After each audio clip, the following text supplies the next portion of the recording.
Happy Monday, everybody. How you doing? It's the 10th of June, 2024. My name is Larry Jacobs. This is Pre-K-12 Education Talk Radio. Thanks for being with us today. We do appreciate it, and I appreciate my guest being here. Going to bring on in just a few minutes Kate Eberle Walker.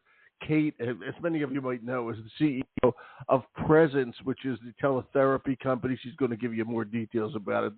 They started the trend many years ago, and they've just done a fantastic job. Bring all sorts of therapists into schools in these days of shortages, and it's all done, on Zoom, teletherapy, that kind of thing. She'll give you all the details, but it's just so important because there's so many shortages out there. And Kate's going to tell you what it's like to be a leader in today's ed tech world. She just won an award we're going to talk about. She's going to talk about being a female and bringing that sensibility to leadership in ed tech and the ed tech industry, et cetera, and all the things that are going on in the school that she's learning. So stay tuned. She's really a good guest. She's been on before, and it's always a great and interesting show. And teletherapy is something that we need out there. I've said that all along. So this is going to be really good. We're going to archive the show. Please go over, check it out over at ace-ed.org. That's ace-ed.org. That's the home website of our American Consortium for Equity in Education. And we do believe in that 100%. Every kid deserves the right education. So please, let's check it out. Make sure that no school is under-resourced. Get involved with us over at ace-ed.org and learn about our Equity Awards program, all the podcasts, our magazine, all the information we have over there. It's good stuff. ace-ed.org. Without further ado, here's Kate. Hello, Kate. Larry's here. How you doing? Hi, Larry. How are you? Great to be with you I'm today. fine. It's good to have you back. Where are you today? In New York?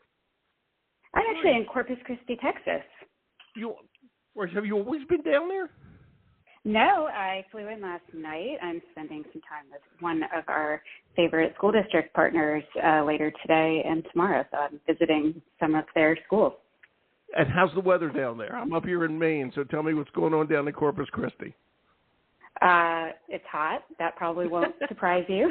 I heard it was going to be hot in Texas. I was curious how hot. Of course, it's early in the day. Okay, what's it look like out there? I've never been to Corpus Christi. I bet it's a nice place.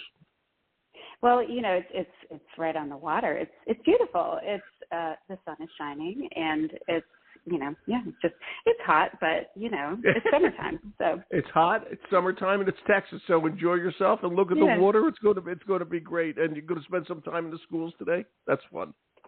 Yeah. My fafavorite thing to do is to get to go visit, walk the halls, see what's happening in the exactly. schools. And they must be. They must be winding down their. Are they done? Is the school year done? They're done. Yeah, we're coming to meet with some of the staff and some parents to do feedback sessions, but classes are done. Yeah. Look at you, the boss, heading down there. I think that's fantastic. You're down there and do it yourself. I think it's wonderful to meet with everybody. Congratulations on that. I owe you another congratulations, Kate. Okay, we're going to talk about Presence, but I just want everybody to know you were just named CEO of the Year by EdTech Breakthrough Awards. I'm not familiar with those awards per se. Tell us about it, and congratulations. Thank you. Yes, I'm very excited. These were the Breakthrough Awards, and I think it's so apropos for K-12 education that we can still we've been working away for years at bringing something we hope innovative to schools, and it's nice to be recognized that we can take some time in our sector but still have a breakthrough and still keep on innovating. So this is a really nice award they've given me. I think it's great. You were always an innovator in the field, and you've done so well with this. You deserve the award. I got to tell you. All right, it's really, really great. So talk to me, and I meant to ask you this when we started. Tell everybody about Presence. Okay, I gave the cursory, the outside look. Give us the insider look. Tell everybody what Presence does.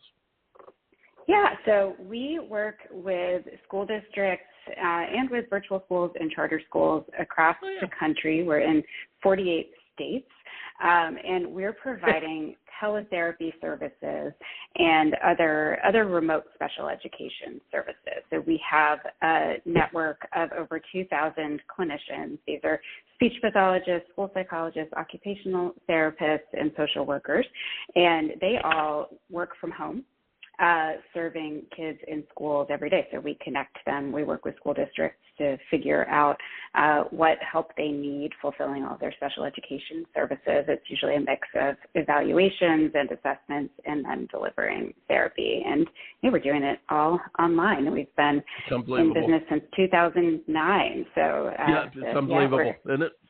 Yeah.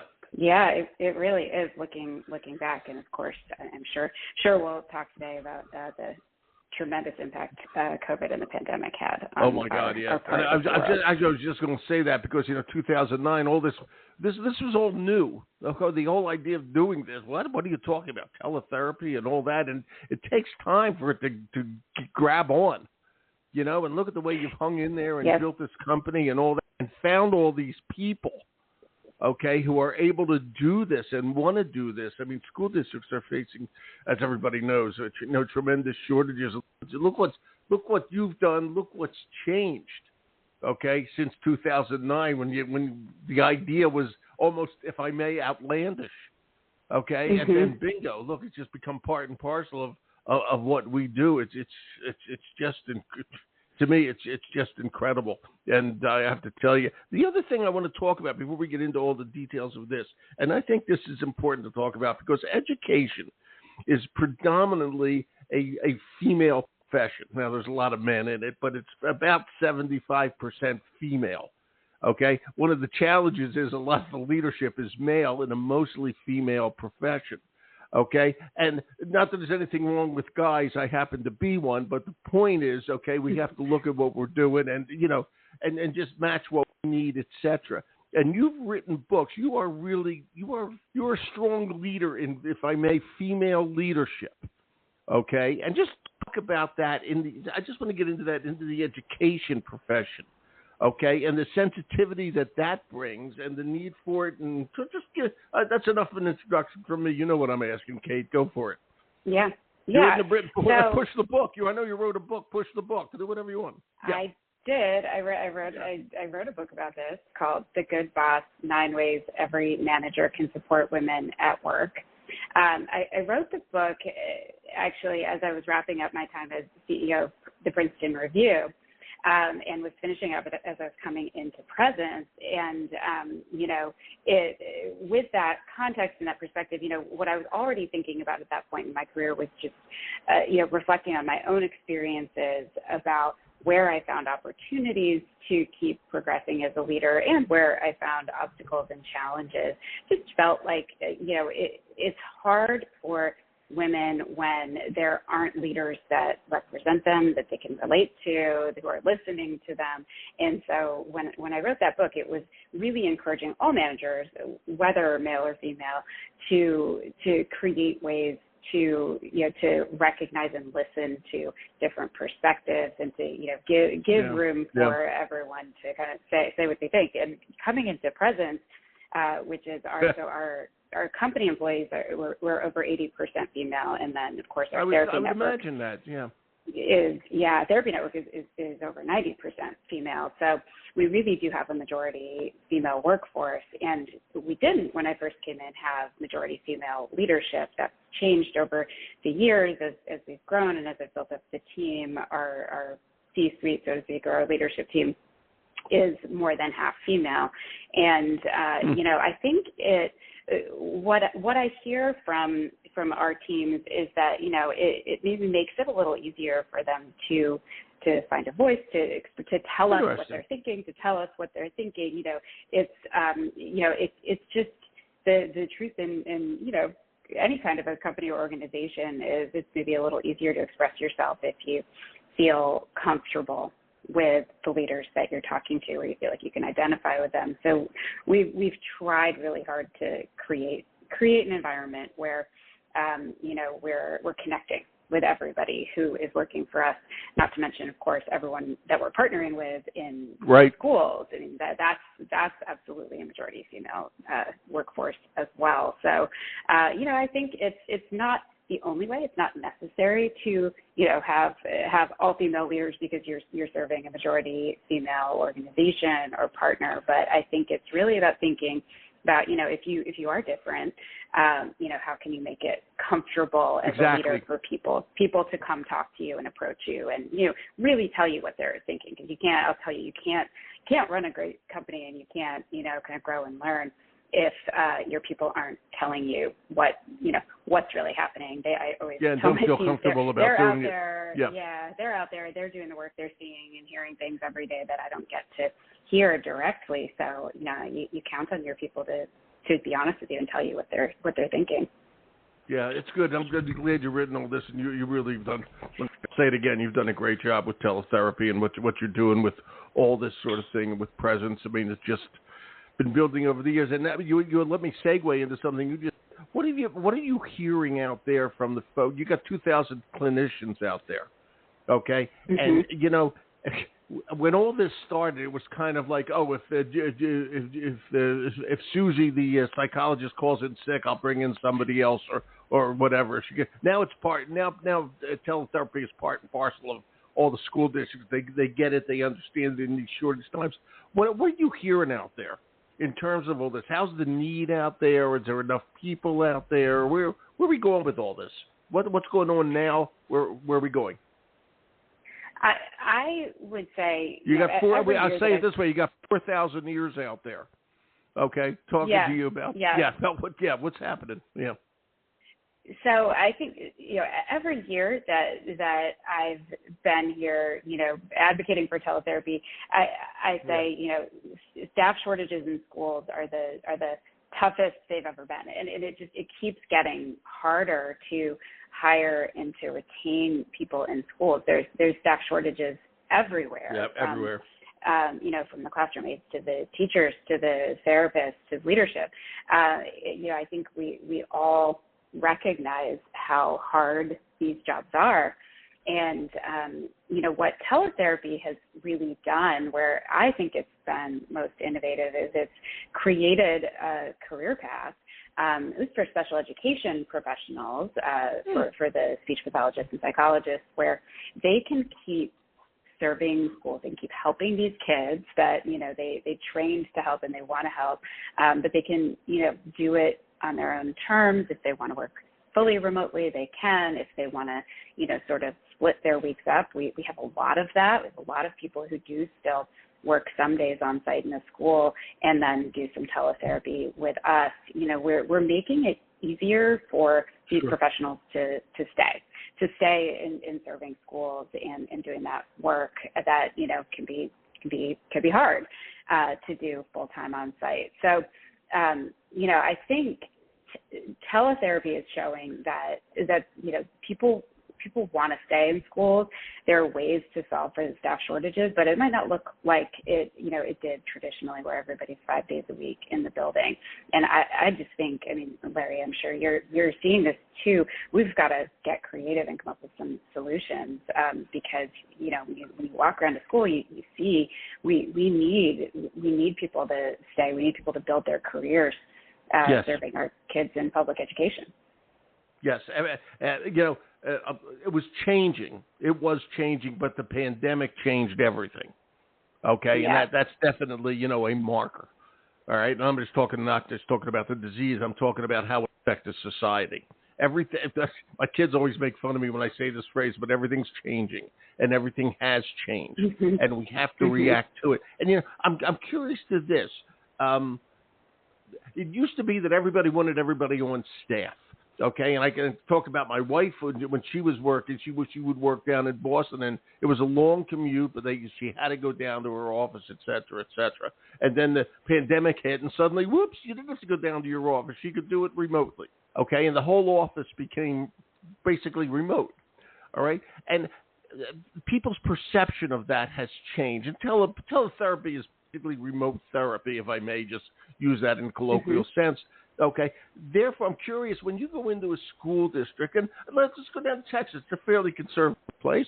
All right. So you got school districts who are lay people. Okay. For the most part, they're trying to do their best. They're involved as citizens. Okay. So how are the school districts reacting to teletherapy these days? Do they say, oh, yeah, we got to do this, or is it still a fight for it? I would say it's changed a lot, particularly post-COVID with the experience with teletherapy growing so much. I think that, in most schools there was remote therapy happening. And, I think through that, people were able to see, okay, this works. This is a good qualified therapist. The therapy is still happening.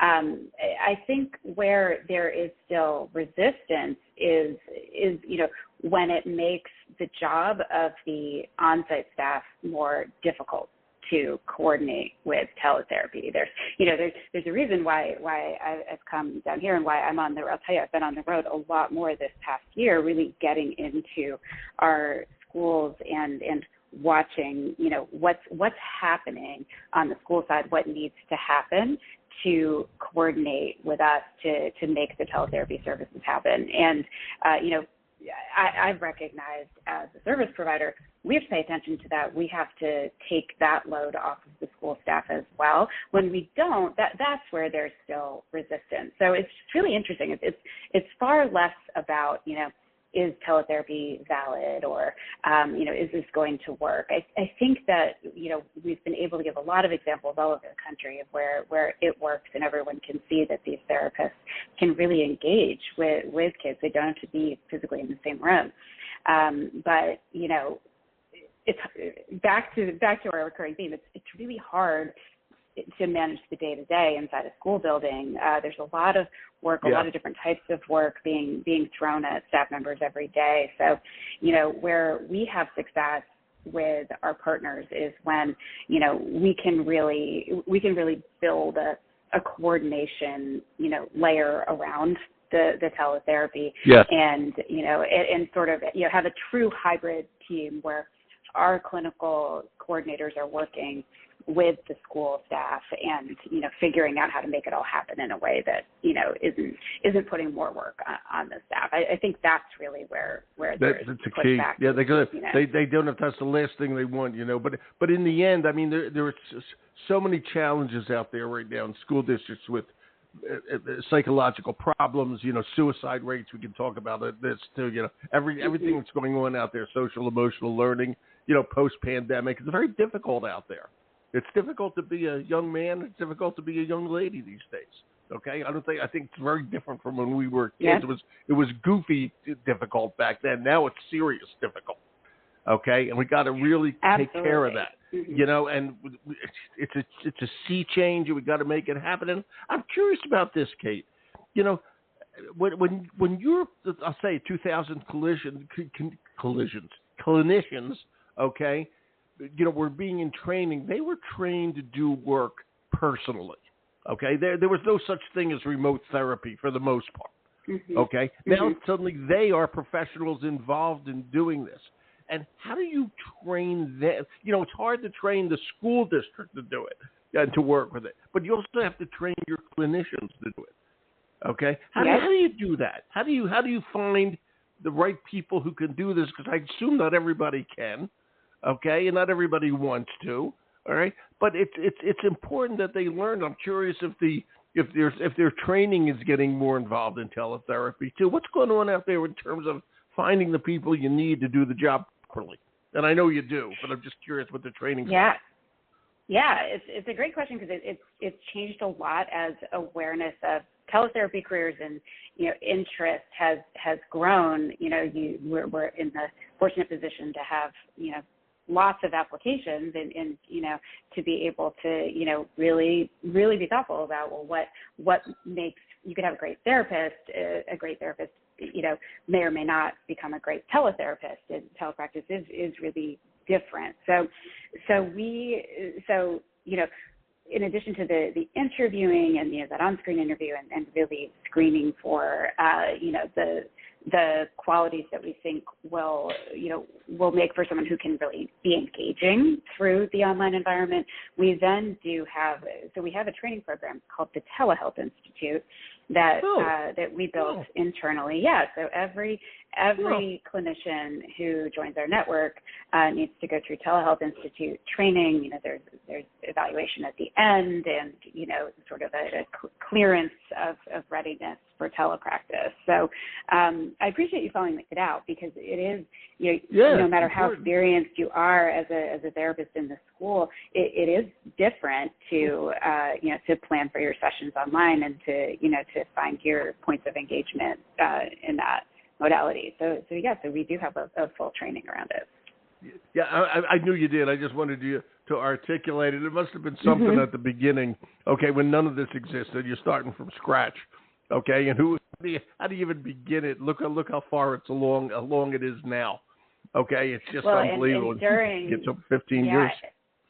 Yeah, and I don't remember if we talked about this the last time we chatted, which was closer to the COVID era, but during those years when so many schools were just very quickly forced to shift to online delivery, we started running these online classes. We called it Teletherapy 101, where we were training school staff instead of our own network on the best practices, and it was just that was incredible. I mean, we would have just hundreds and hundreds of attendees for every session, and it was trying to quickly pivot our model to figure out what we could do to teach staff more broadly. Okay, here are the basics of what you should be thinking about now that you're very suddenly thrust into the world of teletherapy. Right. It's just amazing how it's grown, how it's latched on. It's terrific. We're going to say a word now, which nobody but you and a few other people will know. It is not the name of the monster Godzilla is fighting. The word is Kanga. Kanga. Yes. Yes. It's not the next Godzilla guy. Who is it? Okay. I know what it is, but you have to tell them. Kanga. Go ahead, Kate. Yep. Kanga is Kanga. It's Kanga. Yep. Kanga. Like a kangaroo. Like a kangaroo.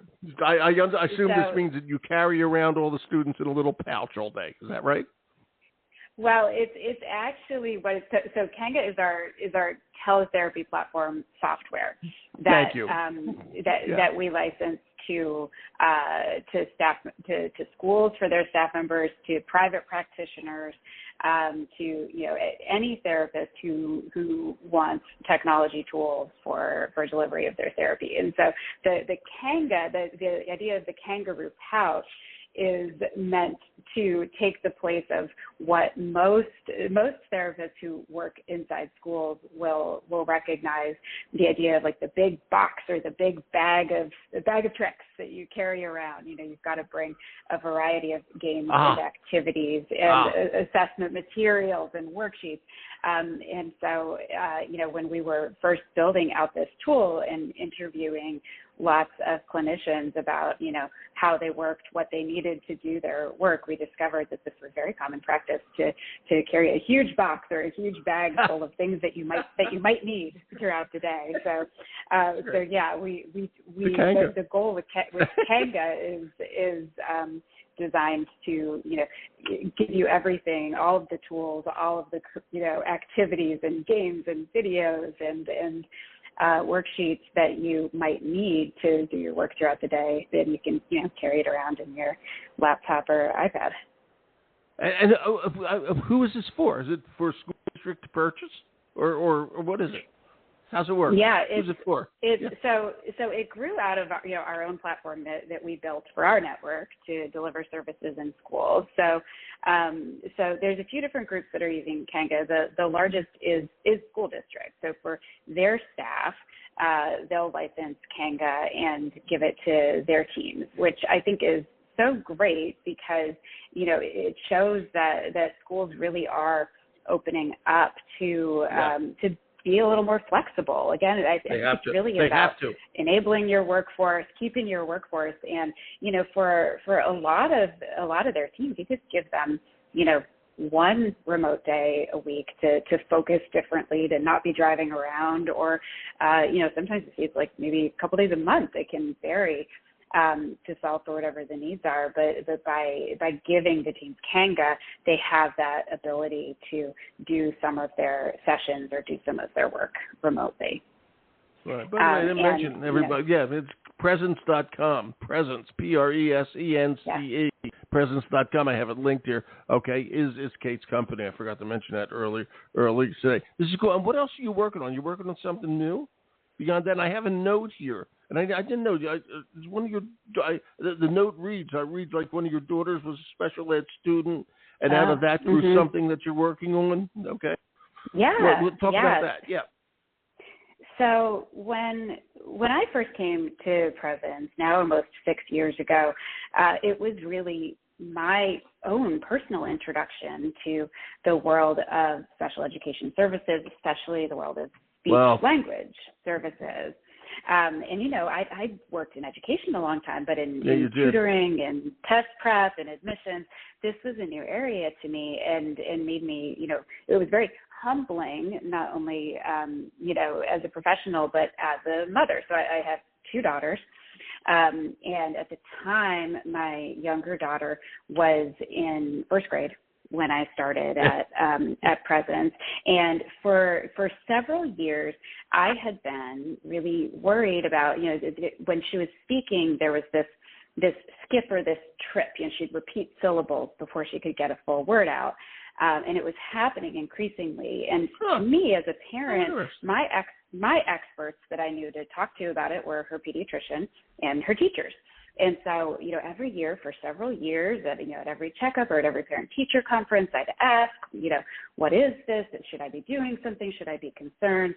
And, because she was doing fine, doing well in school, academically developing, the answer was always, no, watch and wait. She may grow out of it. And so, I get to Presence and am introduced to this world of speech-language pathology, and I have these clinical experts surrounding me. And so, I was able to ask one of them and describe what was happening with my daughter, and she said, Kate, you need to get her evaluated by a speech pathologist.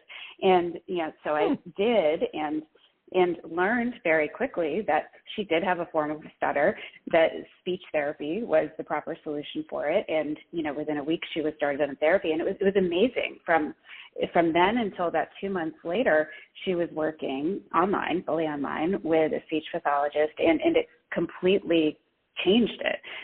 She was able to speak smoothly. It was a very addressable disability that she just needed the proper expert to identify it and to work with her on it. And so that was about 6 years ago. Since then, it really just changed for me and made me realize how hard it is for parents, even seemingly, educated, connected parents like me.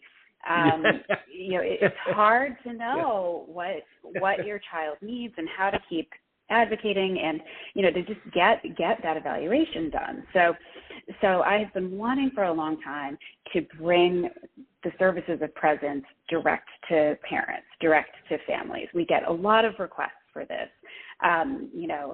We hear from parents who, again, their children may be successful academically and may not qualify for evaluation inside the school structure, but parents still sense there's something going on, and they want to understand, and they want to talk to the right expert. They want an evaluation, and right now it's hard to find practitioners who can do the work. There's very long wait lists. It could be very expensive, and so I looked at what we have at Presence. We have a network of providers. We have the technology to do this online. We have the expertise. We can make it accessible. We can make it affordable. So we are launching a pilot. It's called VIA. You can go to via.presence.com, where we're going to test out offering some services direct to parents. So we're starting with psych evaluations, consultations, and we're going to test and learn. We're starting it in California and Florida, and then we'll expand to other states. And I'm really excited about this. I think that every parent wants to understand their child and, sort of have the full picture of what they need. And, I think it's hard in today's market to do that. And I'm hopeful that we can do something at Presence to make these experts more accessible to parents. I have a feeling you're going to make something happen with this. And I think that's a great idea. Okay. It really is, because people don't know where to turn. Okay. And, and I have to say this, the school districts, they are inundated. They are just inundated with challenges. It's important to just reach out to the parents and make it happen. All things good, Kate. You're going to have a great day today in Corpus Christi. Did I just say Corpus Christi? I said Corpus Christi. Corpus Christi. I'm sorry. Like Rice Krispies. Okay, no, Corpus Christi. You're going to have a wonderful day there. It's always great to have you here, okay, with us. Thank I love you. talking to you. It's been too darn Same. long. Okay, Absolutely. And just have a good day. Continued good fortune. You've been one of our champions of equity, and you're just there. Okay, you know what you're doing, pal. I got to tell you. Okay, it's a good company. I appreciate your support of Presence. So thanks for giving me the time. It's always there because you guys do such good work. You really do, and you deserve all our support. And everything we can do for you, we're happy to do it. I got to tell you. Thank you, Kate Eberle Walker. Have a great day and safe travels home. Okay? Thanks, Larry. Talk to you soon. Oh, thank you. Bye-bye. Okay? Thank you, Kate. And Megan over there, thank you for helping me set all this up. We're going to archive the show over at ace-ed.org. It's good stuff over at Presence. I got it linked here. Check it all out, presence.com. I'm Larry Jacobs. Check out what we do at ace-ed.org. And thanks for listening, everybody. Have a great week.